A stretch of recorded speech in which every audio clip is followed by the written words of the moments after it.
Hacı telafisi yok. 2 saat bir yol sürebiliriz ya.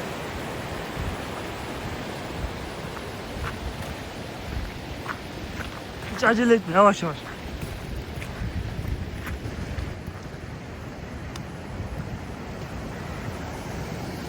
Buradan geçelim.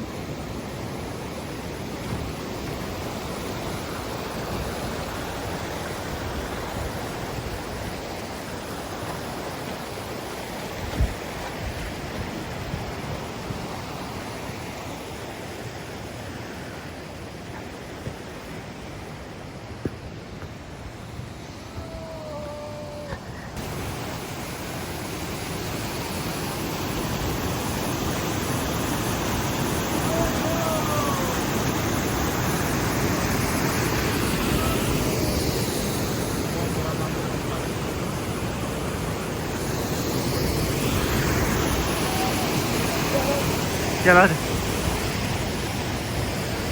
Dikkat et, aman diyeyim canım. Nereden gidelim? Ha, şuradan yukarıdan git istiyorsan.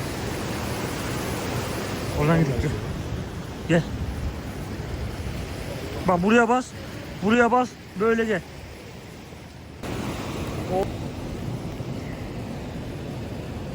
Yaban Mersin'e.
Ankara olmak bunu gerektirir.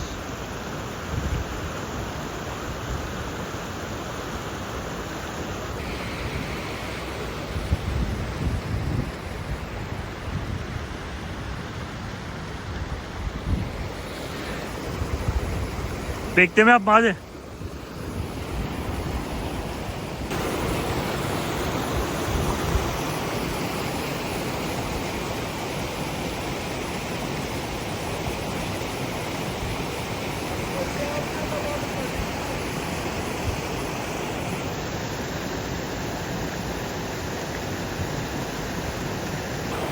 Hacı son durum ne kardeşim?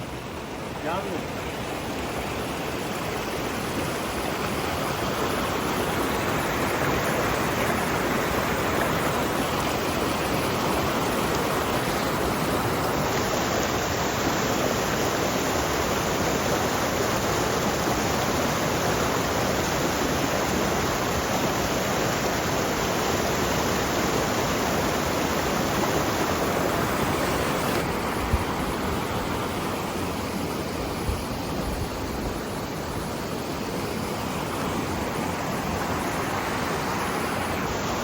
Arkadaş game over oldu.